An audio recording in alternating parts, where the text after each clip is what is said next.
यस्य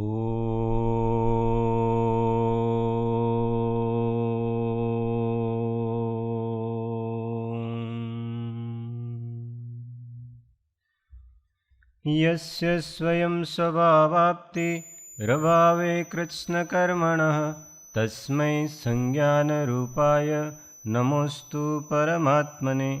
मोक्षमार्गस्य नेतारं भेत्तारं कर्मभुभृतां ज्ञातारं विश्वतत्त्वानां वन्दे तद्गुणलब्धये। अज्ञानतिमिरान्धानां ज्ञानाञ्जनशलाकया चक्षुरुन्मीलितं येन तस्मै श्रीगुरुवे नमः। सरस्वती नमस्तुभ्यं वरदे कामरूपिणि विद्यारम्भं करिष्यामि सिद्धिर्भवतु मे सदा। अनंत अनंत भाव भेदथी भरेली भाली अनंत अनंत नय निक्षेपे व्याख्यानी छे। सकल जगत हित कारिणी हारिणी मोह तारिणी भवाब्धि मोक्ष चारिणी प्रमाणी छे। उपमा प्यानी जेणे तमारा खबीते व्यर्थ अपवाती निजमती मपाई में मानी छे। अहो राजचंद्र बाळ ख्याल नथी पामताए जिनेश्वर तणी वाणी जाणी तेणे जाणी छे। गुरुराज तणी वाणी जाणी तेणे जाणी छे।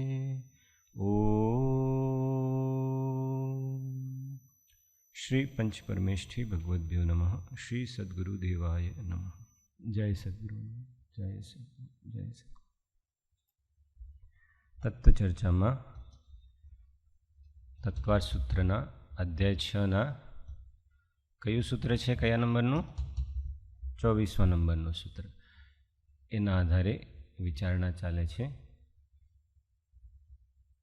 तीर्थंकर नाम कर्मना आश्रव में मुख्य कारण रूपे 16 कारण भावनाओं 16 कारण भावनाओं नाम चलो आज दोहरान करवाना है। अहींथी बोलीए, बधा रिपीट करजो। दर्शन विशुद्धि भावना। बधाने पछी याद राखवानी छे, काले फरी पूछवामां आवशे।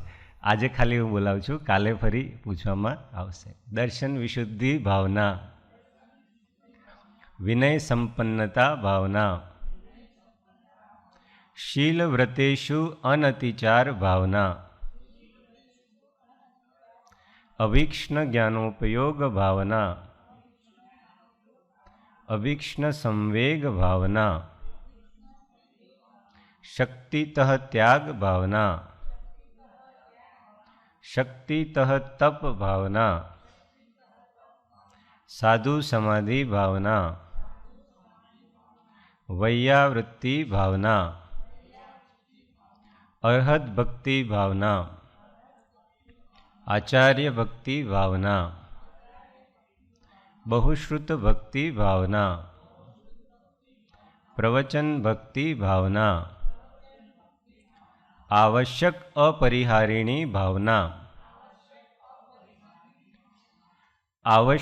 आवश्यका परिहारिणी एवं बोलाय छे तो आवश्यक अपरिहाणी एनो विच्छेद है। આપણે आवश्यका परिहाणी सूत्र में બંનેનો संधि करीने पछी आवे छे, एटले ए रीते आवे छे। हाँ, वैयावृत्ति भावना, मार्ग प्रभावना भावना, प्रवचन वात्सल्य भावना। तो आ रीते आ 16 भावना छे। एमां कई भावनानो विचार चाले छे?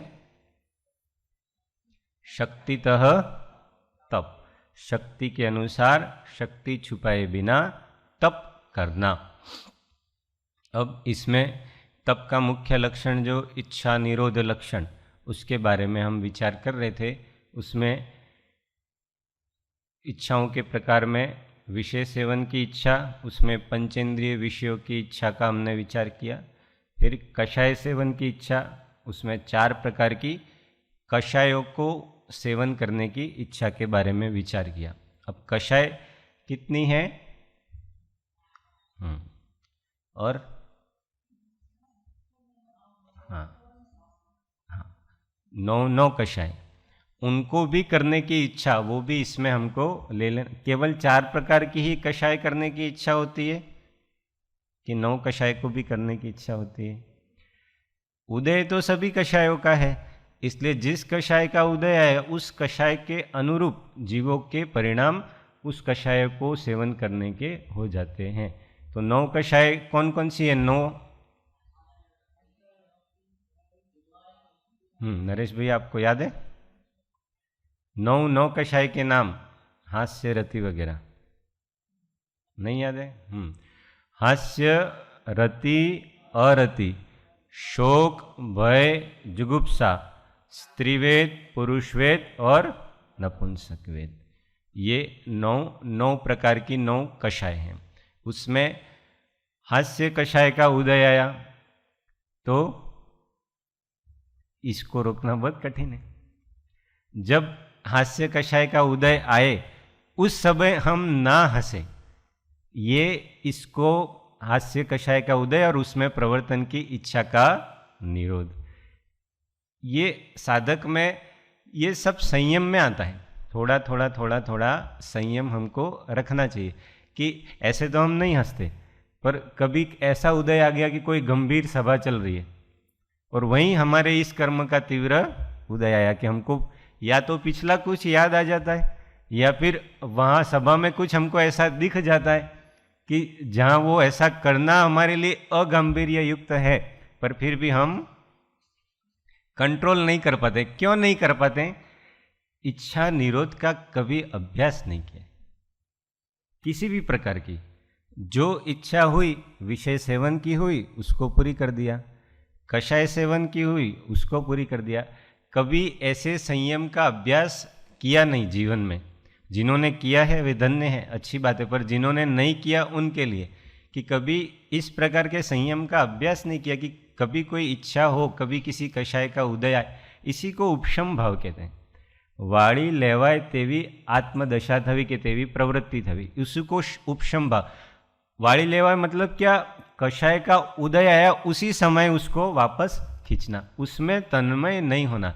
ये नवीन कर्मबंध को रोकता है। नवीन कर्मबंध को जो रोकता है उसको क्या कहते हैं? संवर। इसी से संवर होता है। तो जब कषाय का उदय आया उस समय उसको रोकना। ये कब हो सकता है? जब इच्छा निरोध का अभ्यास किया हो। कभी बहुत भूख लगी हो और सामने बहुत सारा ऐसा पड़ा है कि हमारा फेवरेट भी है और हमको भूख भी लगी है, सब प्रकार के, पर उस समय अगर संयम का अभ्यास किया हो थोड़ा बहुत, तो कभी आगे ऐसी परिस्थिति में हम कर सकते हैं, पर कभी किया ही नहीं। तो हम भोजन के समय थोड़ी देर के लिए भी मौन रह सकते। कौन कौन मौन का पालन करता है नियम से भोजन के समय? एक, बस। भोजन करने में कितना समय लगता है?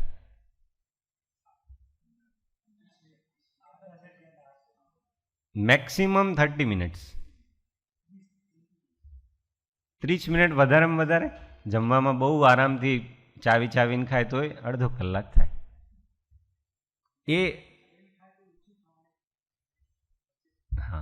એ અડધો કલાક પણ આપણે બોલવાની ઈચ્છાનો નિરોધ કરવાનો અભ્યાસ કરવો જોઈએ. સાધક અવસ્થામાં જો કે અમુક સ્થાન સંપૂર્ણ મૌન માટે અનિવાર્ય કીધા છે, એમાં એક ભોજન છે મુખ્ય, અનિવાર્ય છે. ભોજનમાં મૌન રાખવું અનિવાર્ય છે. આપણે આગળ વાત કરીશું, તપમાં આવશે જ્યાં ઉપવાસ ને ઉણોદરી તપની. પણ વાત શું ચાલે છે? ઈચ્છા નિરોધનો અભ્યાસ. એ ફક્ત આધ્યાત્મિક બોધ મળી ગયો સદગુરુથી કે હું દેહ નથી, હું આત્મા છું એટલું જાણીને જ જો આપણું કામ થઈ જતું હોય તો આ બધી સાધનાની જરૂર કંઈ છે જ નહીં. ને એવા સંક્ષેપ રૂચિ જીવ તો આ કાળમાં થતા જ નથી કે જે એક વાક્ય તીર્થંકરનો કે ગુરુનું સાંભળીને એમનો બસ પછી એમને સંઘમાં રહેવાની જરૂર નથી, પછી એકલા વિહાર કરે, એમનો એકલો જ સંઘ હોય, એમનું બધું જ કામ થઈ જાય એક વાક્યથી, એક પદથી, એક મંત્રથી. આખું એમને શાસ્ત્ર ભણવાની પણ જરૂર નથી. એવા જીવો આ કાળમાં એવા જીવો થતા, તો આપણું એવું કામ થતું નથી. એટલે બધી બાજુથી જે કંઈ સાધન આપણને અંતર્મુખ થવામાં ઉપયોગી થાય એ સાધનનું સેવન કરવું આવશ્યક છે. તો આ એમાં ઈચ્છા નિરોધ છે. તપ મુનિ માટે કીધું છે એવું નથી. ઈચ્છા નિરોધ એ લક્ષણ છે કે દૈનિક જીવનમાં પ્રેક્ટિકલ સાધનામાં 24 કલાક જરૂરી છે. થોડો થોડો થોડો થોડો અભ્યાસ આપણી ભૂમિકા પ્રમાણે કરવો જોઈએ. જ્યારે એ સાધના કરવાની ઉંમર હોય ત્યારે જીવને એમ લાગે છે કે કરીશું, પછી જ્યારે ઉંમર થશે ત્યારે, પછી જ્યારે ઉંમર થઈ જાય ત્યારે એમ કહેવાય કે હવે તો ઉંમર થઈ ગઈ છે. તો આપણે પાસે એટલા બધા બહાના હોય છે કે આ વસ્તુ નથી કરવી. તો ઈચ્છા નિરોધ બધી પ્રકારની સાધનામાં હોય. ધ્યાન કરવો છે એમાં ઈચ્છા નિરોધ, કેમ કે એ તો તપ કીધું છે તો ઈચ્છા નિરોધ ફરજિયાત છે. સ્વાધ્યાય કરવો છે એ પણ તપ કીધો છે, એમાં પણ ઈચ્છા નિરોધ ફરજિયાત. દરેક સાધનાના સાધનમાં ભક્તિ કરવી છે એ પણ વિનય વૈયાવૃત્તિ એ બધામાં ભક્તિ પણ ગર્ભિત થઈ જાય તો એ પણ તપ જ છે. કેમ કે સમયનો ત્યાગ કરવો પડે, અહંકારનો ત્યાગ કરવો પડે. તો આ બધી ઈચ્છાઓનો બધા સાધનમાં ત્યાગ કરવો પડે. જો ઈચ્છા નિરોધનો અભ્યાસ નહીં હોય તો એકે સાધન સમ્યક પ્રકારે સેવી શકાય નહીં. સમ્યક પ્રકારે સાધન સેવામાં કંઈ વાંધો નથી, સાધન સેવી ઘણા વર્ષો થઈ જાય, પણ એ સાધનનું પ્રતિફળ આત્મદશાનો વિકાસ એ થાય નહીં. એટલે હાસ્ય કષાયની વાત ચાલે છે. હાસ્ય કષાયનો ઉદય આવે ત્યારે એને રોકવાનો પ્રયત્ન કરવો.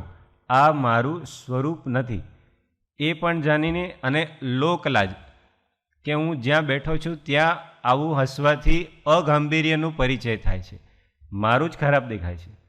એ નિમિત્તથી એ વિચાર કરીને પણ કંટ્રોલ કરો. ગમે તે વિચાર કરીને તે કષાયને ઉપશમાવી, પછી તત્વજ્ઞાનપૂર્વક એને ધીમે ધીમે ધીમે ધીમે ઉપશમાવી. પછી બીજી કષાય રતિ. રતિ અરતિ આ બધાનો વિષય છે. ઇષ્ટ અનિષ્ટ એ આપણે બે ઈચ્છા આવશે એમાં આપણે હજુ વિચાર કરીશું. બે ઈચ્છા બાકી છે ને. તો રતિ એટલે ગમો ભાવ, મનગમતી વસ્તુ મળી જાય એટલે બસ એમાં પ્રવર્તન કર. એ વસ્તુ મારાથી છૂટે નહીં, એ વસ્તુ મને પ્રાપ્ત થયા જ કરે. અને અરતિ એટલે અણગમો ભાવ. વસ્તુ રૂપે વસ્તુ એક જ છે, ન વસ્તુમાં કંઈ આપણને ઇષ્ટ બુદ્ધિ હોવી જોઈએ, ન અનિષ્ટ બુદ્ધિ હોવી જોઈએ. એમાં મધ્યસ્થ બુદ્ધિ હોવી જોઈએ. વસ્તુનો વસ્તુ રૂપે વિચાર કરીએ તો ન રતિરૂપ છે ન અરતિરૂપ છે. આપણા ભાવ એ જે કષાયનો ઉદય છે એ વસ્તુમાં રતિ અને અરતિ એસી ચાલુ કરી દે અત્યારે તો કેટલાક જીવોને રતિરૂપ છે, જેમને ગરમી લાગતી હોય ને જેમને ઠંડી લાગતી હોય એમના માટે એક જ વસ્તુ એ જ છે, પણ કોક માટે રતિરૂપ છે, કોક માટે અરતિરૂપ છે. તો જો એનાથી કંઈ રતિ અરતિને લેવા દેવો તો બધાને એસી ચાલુ કરવાથી બધાને સારું લાગત કે બધાને ખોટું લાગે, પણ એવું છે નહીં. અમુકને સારું લાગે, અમુકને ખોટું લાગે. એટલે વસ્તુમાં કંઈ નથી, વસ્તુ એ રૂપે જ છે. એટલે પૂતગલના દૃષ્ટિએ, સ્વની દ્રષ્ટિએ જે વસ્તુ જે રૂપે છે એને એ દ્રષ્ટિથી જોવું તો ઈચ્છાનો નિરોધ થાય. અને રતિ અરતિ એ જ રાગ દ્વેષનું મિનિએચર. આ બધા કષાય મળીને રાગ દ્વેષ થઈ જાય છે. મોહ રાગ દ્વેષ મિથ્યાત્વ આદિ 25 કષાય મળીને આ ત્રણમાં ગર્ભિત, મોહ રાગ અને દ્વેષમાં. તો રતિ અને અરતિને વસ્તુ સ્વરૂપનો વિચાર કરીને એને જીતવાનો પ્રયત્ન કરવો જોઈએ. પછી શોક. શોક એટલે હજુ પ્રિસાઇઝ ડેફિનેશન શોકની. પણ ખેદ શેનાથી?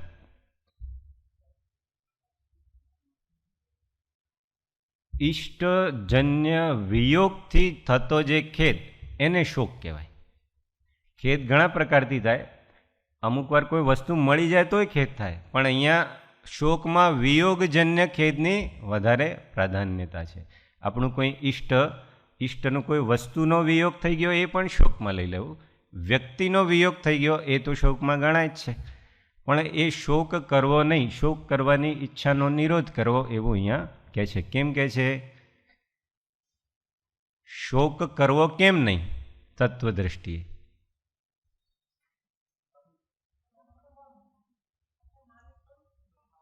મારો સ્વભાવ તો કશાય એક કે છે જ નહીં.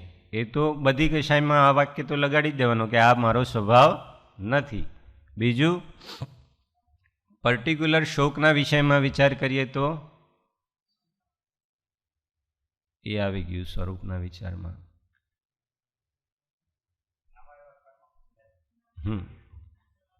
બધી કશાયોથી નવા કર્મ બંધાય, ગમે તે કશાય કરી હોય તો. હવે શોક કેમ થાય છે એના મૂળમાં જઈએ તો કંઈક વસ્તુ કે વ્યક્તિનો વિયોગ થયો જેને આપણે આપણું માન્યું હતું. જેને આપણું માન્યું જ નથી એના વિયોગથી શોક થાય? ના થાય. આશ્રમમાં દરરોજ કેટલા જીવો દર્શનાર્થે આવે ને પછી જાય, અમુક દિવસો રોકાય ને પછી જાય. આપણને કોઈથી કંઈ વધારે, પણ કોઈ એકદમ પ્રિય વ્યક્તિ આવી જાય, અમુક દિવસ રોકાઈને જાય તો સારું નથી લાગતું એવું લાગે. એ શોક એકદમ કોઈની મૃત્યુ થઈ જવા જેવો શોક નથી, પણ એ જે દુઃખ છે વિયોગજન્ય દુઃખ એને પણ શોક જ કહેવાય છે. તો જેને આપણે આપણું માન્યું છે, પરદ્રવ્ય, પર વસ્તુ, પર વ્યક્તિ, જેમાં અહમ મમત્વની કલ્પના કરી છે, એ અહમ મમત્વની કલ્પના હવે ખ્યાલ આવે દુઃખ થવાથી કે આ જૂઠી હતી, ત્યાં અપેક્ષા કરવી એ જ ખોટી હતી. પણ હવે અપેક્ષા પૂરી નહીં થઈ. કેમ કે કોઈ પણ પદાર્થનો સંયોગ સાથે જ્યારે એક ક્ષેત્રાવગા એવા શરીરનો સંયોગ જ કાયમ માટે નથી, તો શરીરથી પ્રત્યક્ષ ભિન્ન એવા વસ્તુ અને વ્યક્તિઓનો સંયોગ ક્યાં સુધી રહેશે? પણ એનો પણ વિયોગ તો થવાનો જ ને. એ વિયોગથી શોક થાય છે. તો મનમાં માન્યતા શું દ્રઢ કરવાની? પર વસ્તુમાં આ મારું નથી, આ મારું સ્વરૂપ નથી, આ હું નથી, આ મારું નથી અને આ મારું સ્વરૂપ નથી. એવી માન્યતા દ્રઢ થાય તો કોઈના વિયોગથી દુઃખ થાય. ઇષ્ટજન્ય વિયોગથી થવાનું જે દુઃખ થાય છે એનું નામ શોક. એટલે ઇષ્ટ અનિષ્ટની કલ્પના ના હોય, અહમ મમત્વની બુદ્ધિ ના હોય તો કોઈને જવાથી કોઈ દુઃખ થાય નહીં. પર વસ્તુની માલિકીપણું, સ્વામીપણું છોડવું. તો આ બધો અભ્યાસ આ પણ તત્વજ્ઞાનથી થાય ને આ અભ્યાસ કરવાથી આ શોકરૂપ ઈચ્છાની નિરોધ કરવાનો પણ અભ્યાસ થાય ને અભ્યાસ કરવો જોઈએ. પછી ભય, આ તો વિશ્વવિખ્યાત છે. ભય અનુસાર પ્રવર્તન કરવાની ઈચ્છા. ઘણીવાર અકારણ ભય હોય, કોઈ કારણ ના હોય તોય જીવ કલ્પના કરીને ભય ઊભો કરે. સામે નિમિત્ત નથી, નિમિત્ત હોય ને ભય લાગે, ચલો સામે સર્પ આવી ગયું, કોઈ હિંસક જંતુ આવી ગયું ને આપણને ભય લાગે એ તો ઠીક છે કે નિમિત્ત છે, ભય લાગે છે, એ ભય કશાયનો એ નો કર્મ છે, એ નો કર્મથી ભય કશાયનો ઉદય આવ્યો. વ્યંતરાદિ એનો ભય હોય, શમશાનમાં રાતના સમયે ત્યાંથી પસાર થવાનું હોય કે ત્યાં અમુક જવાનું કામ હોય તો ભય લાગે. અંધારામાં એકલા રૂમમાં હોઈએ, કુટીરમાં હોઈએ, લાઇટ જતી રહે, આજુબાજુ કુટીરમાંય કોઈ ના હોય, આખી વિંગમાંય કોઈ ના એવું બને તો પણ ભય. આ બધા ભયના પણ કોઈ ભયનું નિમિત્ત નથી, બસ ખાલી બેઠા છીએ, કલ્પના કરીને એ ભય ઊભો કરીએ છીએ. તો એ કલ્પના પણ નો કર્મ થઈ ગયું ભય કશાયના. તો એ ભય કરવાની ઈચ્છાથી આ બધું ઉત્પન્ન થાય છે. તો એ ભય કરવાની ઈચ્છા, હવે ભય કશાય છે, કશાયનો ઉદય તો આવવાનું જ, કેમ કે નિરંતર જ્યાં સુધી એ કશાયનો વિચ્છુતિ ના થાય ત્યાં સુધી ઉદય, પણ એ ઉદયમાં તન્મય ના થવું એ મોક્ષ માર્ગ છે. જ્યારે એવો ન કર્મ આવે ત્યારે વિચાર કરવો કે હું કેમ ડરું છું. બહુ સારી રીતે સમયસારમાં સપ્તભયના બધા શ્લોક અમૃતચંદ્રાજ સ્વામી લખ્યા છે, એમાં બહુ સારી રીતે અહીંયા સાહેબજી પણ લીધું છે, ભૈયાજી પણ લીધું છે, બધાએ બહુ એમાં વિસ્તાર કર્યો છે કે મારો શું સ્વરૂપ છે? જ્ઞાન સ્વરૂપ છે. ભય અજ્ઞાનના લીધે છે. કોઈ પણ વસ્તુ વિશે અજ્ઞાન હોય ત્યાં સુધી ભય હોય છે. જ્યારે એ અજ્ઞાનની નિવૃત્તિ ત્યારે ભયની પણ નિવૃત્તિ થઈ જાય. હવે સર્પથી ભય લાગતો હોય તો બધાને જ ભય લાગવો જોઈએ, પણ અમુકને નથી લાગતો. સર્પ આજુબાજુ ફરતા હોય તો એક તો મસ્તીથી બેઠા હોય. જે વનમાં રહેતા હોય એવા આદિવાસી સમુદાય કે જે વનમાં રહેવાવાળી અનેક જાતિ હોય તો એમની સાથે રમે. તો એ ભયનું કારણ ભય અંદરથી કશાયથી આવે છે. તો જો આપણે નિર્ભય અહિંસક ભાવ, દયા ભાવ, કરુણા ભાવ અંતરમાં હોય તો એ વન્યજીવ આપણાથી ડરે નહીં ને આપણે પણ એમનાથી, એ આપણાથી ડરે છે, આપણે એમનાથી ડરીએ છીએ. गरुड़ी हो घर में, छिपकली होती है, तो एक्चुअली वो हमसे डरती है. हम उसके आसपास जाएंगे तो वो कहीं न कहीं भागेगी छुपने के लिए, पर डरती वो हमसे और हम उससे डरते हैं. वो पास में भी आ जाती है तो हम कुछ गतिविधि करते हैं तो उसको असुरक्षा का भय है कि ये इतना बड़ा जीव, अब वो कितनी है छोटी सी अपने सामने, और उसके सामने अपन कितने बड़े, आदि मानव जैसे कितने बड़े. जैसे वो ऋषभ देव की 525 धनुष की काया और अपन उनके सामने कितने छोटे से. तो उसको अपने से डर लगता है. वो प्रयत्न करती है कि मैं कहीं जाके छुप जाऊं, मैं कहाँ चली जाऊं, और हम उससे डरते हैं. इसके कारण हम हिंसा कर देते हैं. अंदर में हिंसक भाव आ जाते हैं भय के कारण कि मैं इससे बचूं, कैसे भी करके इसको बाहर निकालूं.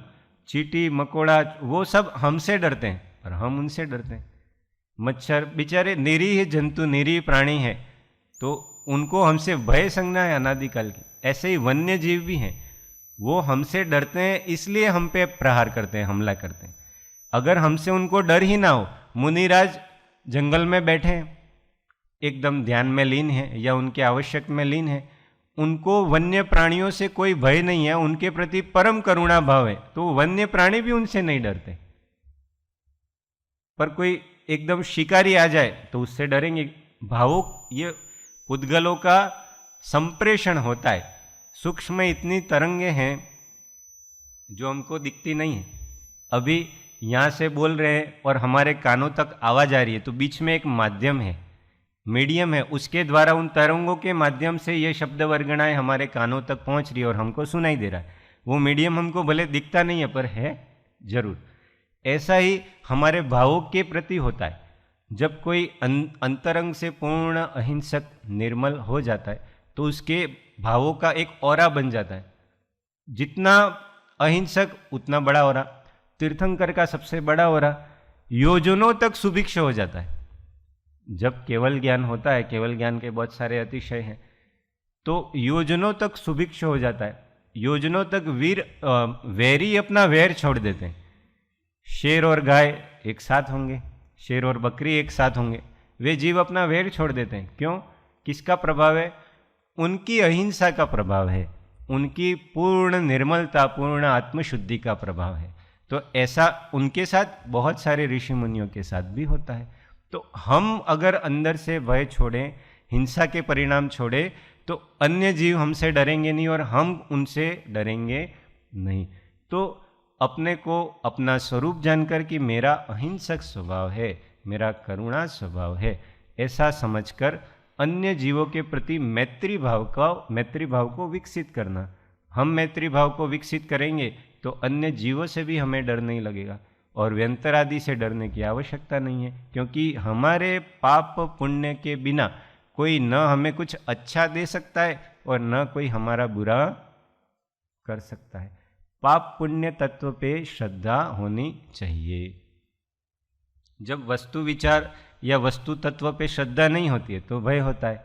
देव से भय लगता है क्योंकि यह हमारा बुरा कर देगा. जब तक हमारा पाप कर्म का उदय नहीं है तो कोई बुरा नहीं कर सकता, कोई भी जीव बुरा नहीं कर सकता. पर हमारे पाप कर्म का उदय है और उसके माध्यम से हमारा कुछ अहित होना है तो वो तो होगा ही. तो इसलिए हमको तत्व श्रद्धान करना चाहिए. इसलिए हर जगह मिथ्या अनायतनों में जाने का निषेध करते हैं कि हम किसी न किसी इच्छा के कारण अनायतनों में जाते हैं कि अपने भगवान तो वितरागी है, वो तो कुछ लेते देते नहीं हैं। इसलिए जहाँ जो कुछ लेता देता हो वहाँ जाके कुछ मांगे तो कुछ मिल जाए। पर जो कुछ मिलना है वो इनकी आराधना से मिलेगा। धर्म करत संसार सुख, धर्म करत निर्वाण, धर्म पंथ साधे विना नर तिर्यंच। जो कुछ सांसारिक वस्तु भी मिलनी है वो धर्म से ही मिलनी है। किसी के पास कोई याचना करने से कोई अर्थ नहीं है। अगर हमारे पुण्य का उदय है तो ही हमको प्राप्त होगा। पुण्य की वृद्धि कहाँ से होती है? देव पूजा, गुरुपास्ती, स्वाध्याय, संयम, तप, अभिषेक, ये सब दान आदि ये सब करने से पुण्य बढ़ता है। याचना करने से तो उल्टा पुण्य क्षीण होता है। तो याचना करनी नहीं, इनकी पूजा भक्ति करो, पुण्य अपने आप बढ़ेगा और सब मिलेगा। पर हमारी वो श्रद्धा नहीं है, इसलिए हम हर जगह याचना करने जाते हैं और अंदर से भयान्वित रहते हैं प्रत्येक क्षण। तो 7 प्रकार के भय हैं। उन भयों की, चलो 7 प्रकार के भय के नाम कौन बोलेगा? ऐसे सामूहिक नहीं बोलने, किसको याद है? एक मिनट, याद हो तो माइक में बोलो। 7 भयना नाम कोने याद है? वीणाबेन याद हो तो બધા બોલો। हाँ बोलो। आलोक भय, परलोक भय, अकस्मात भय, वेदना भय, अरक्षा भय, अगुप्ति भय અને મૃત્યુ ભય। સરસ। તો આ પ્રકારે આ 7 ભય છે, બહુ પ્રસિદ્ધ છે। તો આ દરેક ભયની ઈચ્છાનો ત્યાગ કરવાનો, કે ભયાન્વિત થવું નહીં, એ જ એની ઈચ્છાનો નિરોધ છે। વસ્તુ સ્વરૂપનો નિશંક સતતમ સ્વયં સહજમ જ્ઞાનમ સદા વિંદતી। દરેક કળશના છેલ્લી લાઈન આ છે, જે ભયથી રહિત થવાનો જે કળશ લીધા છે ને, 6 કળશ છે અમૃતચંદ્ર મહારાજે લખ્યા છે, તેમાં છેલ્લી લાઈન શું છે?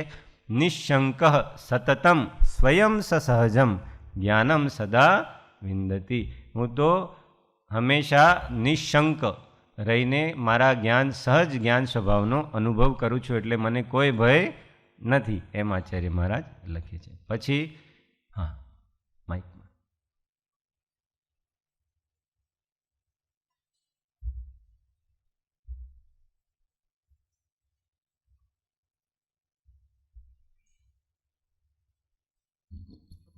એટલે આપે 7 શ્લોકની પહેલી લાઈન કીધી ને, જે છેલ્લી હા ચરણ, એટલે એ જ અર્થમાં કૃપાદેવ કીધું છે 254માં કે નિશંકતાથી નિર્ભયતા આવે છે। હા જરા સ્પષ્ટ કરવું તો મારા સમજણ। નિશંક કોણ હોય છે? નિશંકિત્વ અંગ કોનું છે? સમ્યક દ્રષ્ટિનું। તો જેટલો તો સર્વથા, અને નિર્ભય કોણ થાય છે સપ્તભયથી રહિત? સમ્યક દ્રષ્ટિ। એટલે જેમ જેમ નિશંકતા આવે, નિશંકતા એટલે વસ્તુ વિચારમાં દ્રઢતા, એમ એમ નિર્ભયતા આવે। કેમ કે અત્યારે આપણે વિચાર્યું ને કે ભય કેમ થાય છે? વસ્તુ તત્વના સ્વરૂપની શ્રદ્ધા નથી, વસ્તુ વિચારમાં દ્રઢતા નથી, એટલે ભય થાય છે। ને જ્યારે નિશંક થઈ ગયો, વસ્તુ વિચારમાં દ્રઢ થઈ ગયો, એટલે નિર્ભયતા આવે, ને નિર્ભયતા આવવાથી નિસંગતા આવે। એ આપણે વિવિક્ત શય્યાસન જે તપ આવે છે એમાં આવશે। તો એ જ રીતે નિશંકતાથી નિર્ભયતા આવે છે। ચલો ભય પછી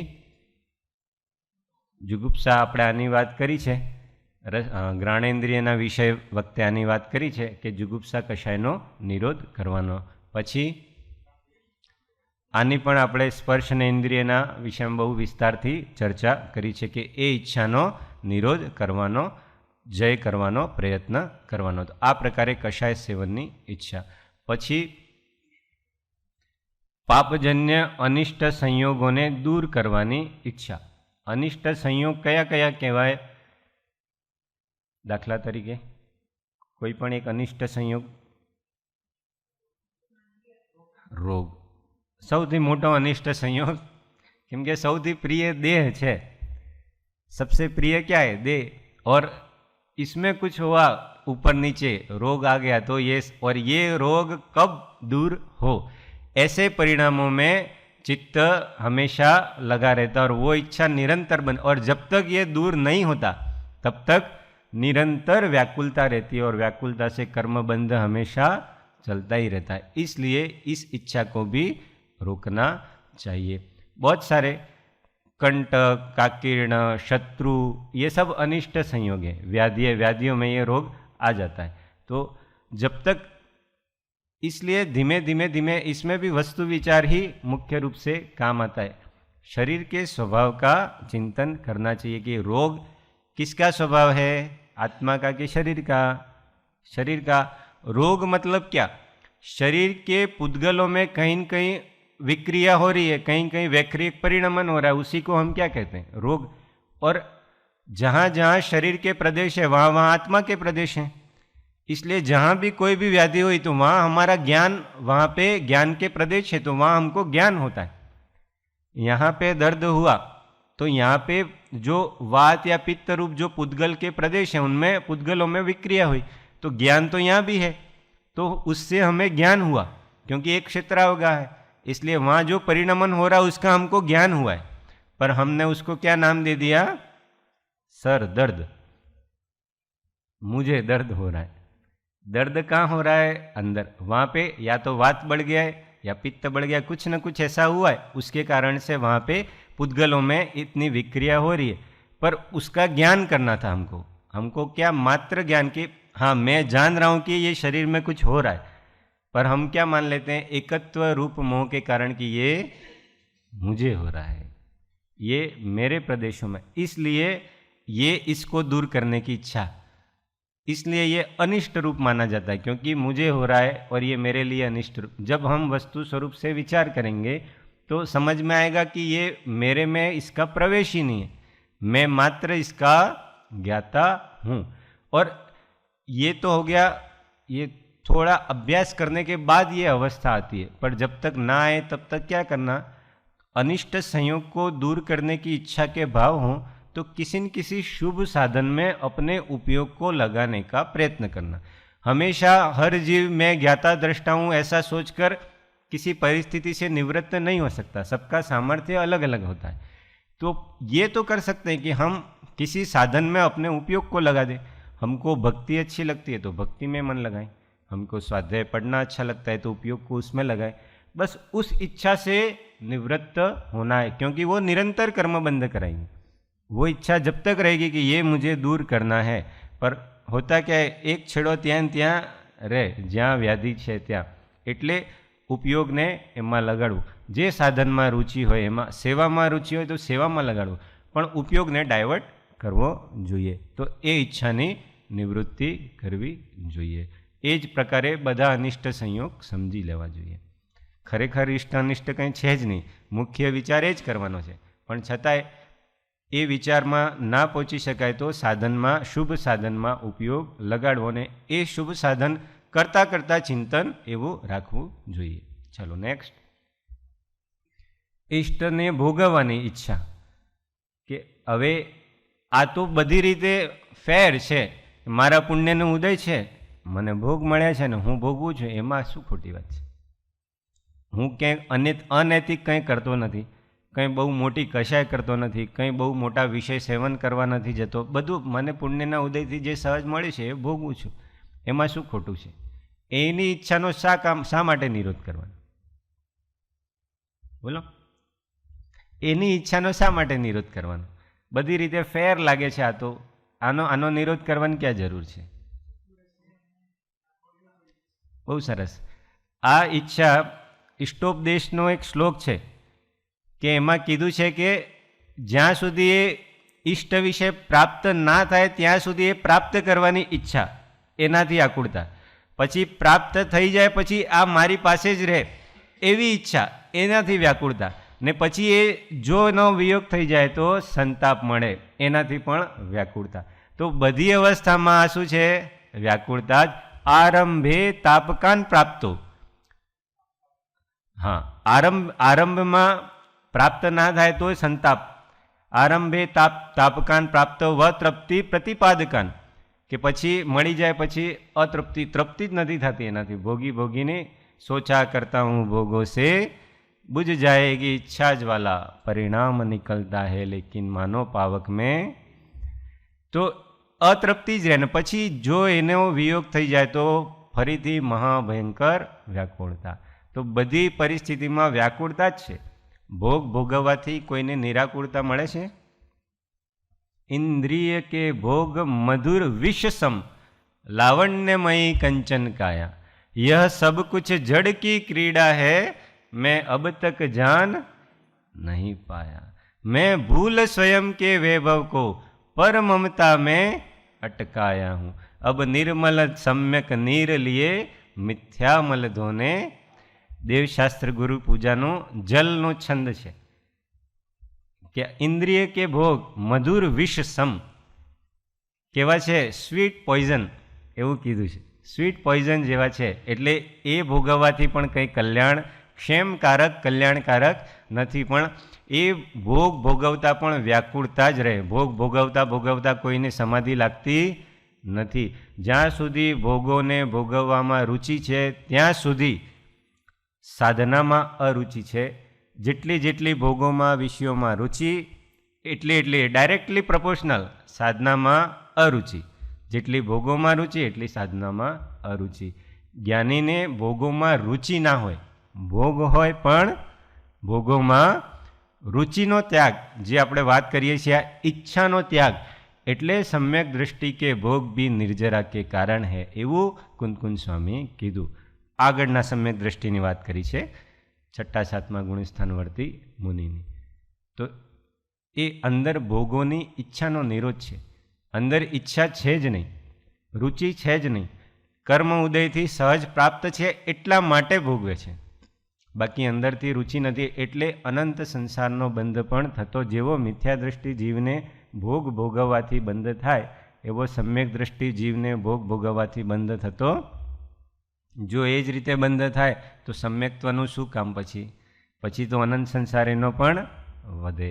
એટલે ભોગ ભોગવવાની ઈચ્છામાં નિરંતર વ્યાકુળતા છે, એટલે એ ભોગવવાની ઈચ્છાનો પણ નિરોધ કરવો જોઈએ. તો આ પ્રકારે ઈચ્છાનું સ્વરૂપ સમજો. આપણે હવે તપનું સ્વરૂપ, તપના પ્રકારોનું સ્વરૂપ પણ આપણે સમજીશું. આમાં બધી ઈચ્છા વ્યાકુળતા રૂપ જ છે. કોઈ પણ ઈચ્છા ઉપાદેય ભૂત નથી. ભગવાનને ભગવત પ્રાપ્તિની કે સાધના કરવાની ઈચ્છા કે જે ભાવનાઓ કહેવાય છે એ જ ઉપાદેય રૂપ છે. બાકી બધી એના સિવાયની જેટલી પણ ઈચ્છા બધી હેય છે. તો શરીર ધીમે ધીમે ક્ષીણ થઈ જાય પણ ઈચ્છા ક્ષીણ થાય. શરીરમ શીર્યતે નાશા ગલત્યાયુર ન પાપધી મોહ સ્ફૂર્તિના આત્માનમ પશ્યવૃત્તમ શરીરિણામ. આનું ભાવાનુવાદ કદાચ પારાયણની ગાથામાં પણ છે કે શરીર ધીમે ધીમે ધીમે ધીમે ક્ષીણ થાય છે. શરીરમ શીર્યતે ન આશા, પણ આશા ક્ષીણ થતી.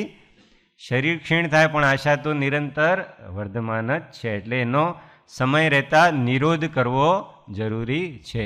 શરીરમ શીર્યતે ન આશા ગલત્યાયુર ન પાપધી, કે આયુ ધીમે ધીમે ગલતી જાય છે, ઘટે છે, ઘટતી જાય છે, પણ પાપધી એટલે પાપ બુદ્ધિ ઘટતી. આયુષ્ય મળતું, એવી જ ગાથા છે ને, આયુષ્ય મળતું જાય છે પણ એ પારાયણમાં એવી ગાથા આવે છે. તો હા, રત્નાકર 25સીમાં આવે છે, બરાબર છે. તો પાપ બુદ્ધિ નથી ઘટતી. આયુષ્ય તો હવે બસ પૂરું જ થવા આવ્યું છે, પણ તો એ પાપ બુદ્ધિ ઓછી થતી નથી. શરીર ક્ષીણ થવા આવ્યું છે પણ ઈચ્છા ઓછી થતી નથી. મોહ સ્ફૂર્તિ ના આત્માનમ, મોહ સ્ફુરામાન થાય છે પણ આત્માર્થ સ્ફુરાયમાન થતો, એટલે આત્માને પ્રાપ્ત કરવાની જિજ્ઞાસા એ સ્ફૂર્તિ નથી. શું સ્ફુરે છે? મોહ. પશ્ય વૃત્તમ શરીરિણામ, કે આવું સંસારી જીવોનું ચારિત્ર છે. એમ આચાર્ય ભગવાન ઉલાહના આપે છે, આપણને ઉલાહના આપે છે કે જુઓ આ સંસારી જીવોનું ચારિત્ર છે કે આવું છે. આપણે આ ત્રણેયથી મોહની જગ્યાએ આત્માર્થને સ્ફુરાયમાન કરવો છે. ધીમે ધીમે આશાઓને, ઈચ્છાઓને ઓછી કરવાનું છે. અને પાપ બુદ્ધિ ધીમે ધીમે નષ્ટ કરવાની છે. ઓછી નહીં, નષ્ટ કરવાની છે. જેમ પાપ બુદ્ધિ નષ્ટ થશે, ઘાતી કર્મ મુખ્ય એ છે આગળની સાધનામાં અનુકૂળતા માટે પુણ્ય સહાયક થાય, પાપ નહીં. પાપ તો નીચે જ લાવશે. પાપ કોઈ દિવસ ઋણાનુબંધોનું નામ લઈને પણ પાપને ભોગવવું નહીં. પાપ ધીમે ધીમે ધીમે ધીમે નીચે જ લાવશે, પતન જ કરશે. એટલે ગમે તે પણ બહાનું કાઢીને એ આ તો મારો ઉદય છે એટલે સહજ એ ભોગું છું હું, અબંધ પરિણામે જ્ઞાની સિવાય બીજું કોઈ ભોગવી શકે નહીં. હોય મોહ અને માને ઉદય તો કર્મ કંઈ ભૂલ થાપ ખાતું નથી, એવું જ્ઞાનીઓ કહે છે. એટલે જે વસ્તુ સ્વરૂપ જેવું છે એવી જ વિચારણા, એવી જ ભાવના કરવી જોઈએ. ચાલો, તપના 12 પ્રકાર, એમાં 6 બાહ્ય અને 6 અંતરંગ. 6 બાહ્ય કોને યાદ છે? 6 છે. હા બોલો માઇકમાં. અણસણ, નોંધણી, વૃત્તિ સંક્ષેપ, રસભરિત યાદ, સંલિનતા અને કાયક્લેશ. અને ક્યાંક કાયક્લેશ ને સંલિનતા એમ ક્રમ આપે છે. બરાબર. આ 6 બાહ્ય. અને બાહ્ય કેમ કહેવામાં આવે છે? બધા જોઈ શકે છે. શરીરના આશ્રયથી થાય, કાં તો ભોજનના આશ્રયથી થાય. છેલ્લા બે તપ, આમ તો શરીર ભોજન સાથે જ છે. છેલ્લા 2 તપ શરીરના આશ્રય કીધા, આગળના 4 ભોજનના આશ્રય કીધા. ને અંતરંગ તપની સહાય કરે છે, સહાય કરી છે અંતરંગ તપમાં, એટલે પણ એને બાહ્ય તપ. ચલો, અંતરંગ તપના 6 નામ બોલો. પ્રાયચિત, વિનય, વયાવચ, સ્વાધ્યાય, ધ્યાન અને વિસર્ગ. સ્વાધ્યાય, ધ્યાન અને વ્યુત્સર્ગ. હા, પહેલા વ્યુત્સર્ગ પછી ધ્યાન. આ તત્વાર સૂત્રમાં એવું ક્રમ છે. પ્રાયશ્ચિત, વિનય, વૈયાવૃત્ય, સ્વાધ્યાય, વ્યુત્સર્ગ અને ધ્યાન. ધ્યાન છેલ્લું અને પ્રમુખ. હવે આ 12 તપ છે. 12 તપની વિસ્તારથી ચર્ચા કરવી છે કે નામ સુધી રહેવા દેવું છે, એ પ્રમાણે આપણે આગળનો સ્વાધ્યાય રહેશે. આપણે કાં તો શોર્ટમાં એક પંક્તિમાં સ્વરૂપ સમજી શકાય ને કાં તો વિસ્તારમાં બધા તપની ચર્ચા કરી શકાય. બધાની શું ભાવના છે એ પ્રમાણે આપણે લઈશું, કેમ કે આપણે બધી 16 ભાવનાઓ પણ પૂરી કરવાની છે. દિવસોમાં કંઈ પ્રોબ્લેમ નથી, બધાની જેવી ભાવના હોય એ પ્રકારે આપણે કરીશું. મધ્યમ વિસ્તાર, હા બરાબર છે. વચ્ચેનો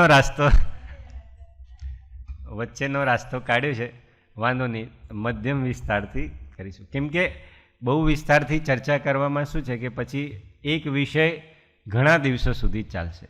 જો કે બહુ વાંધો નથી એમાં, પણ કોઈ વિષયની એ જે વિષય સમયસર પૂરું થઈ જાય તો એમાં વધારે આનંદ આવે.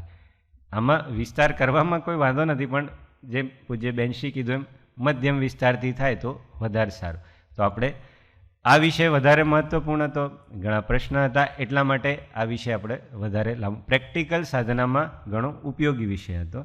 જો કે આ વિષયની પહેલાં ઘણીવાર ચર્ચા પૂજ્યશ્રીના સ્વાધ્યાયોમાં, ભૈયાજીના સ્વાધ્યાયોમાં આવી ગઈ છે, પણ અમુક વાર શું છે કે દર બુધવારે સફાઈ ના કરીએ તો સ્વાધ્યાય હોલમાં ધૂળ જામી જાય ને, એમ રેગ્યુલર ઇન્ટરવલ ઉપર સફાઈ જરૂરી છે. કે જે ધૂળ જામી ગઈ હોય એ પહેલાં સફાઈ તો કરી છે ઘણા જ્ઞાનીઓએ, પણ આપણે ફરી સફાઈ કરવી જરૂરી છે, તો એ ધૂળ જામે નહીં.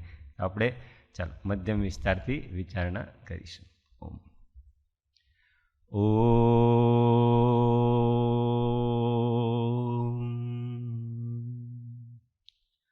બોધિ સમાધિ પરિણામ શુદ્ધિ સ્વાત્મોપલબ્ધિ શિવ સૌખ્ય સિદ્ધિ ચિંતામણિ ચિંતિત વસ્તુ દાને ત્વાં વંદમાનસ્ય મમાસ્તુ દેવી ત્વાં વંદમાનસ્ય મમાસ્તુ દેવી. 9 વાર નમો કરો.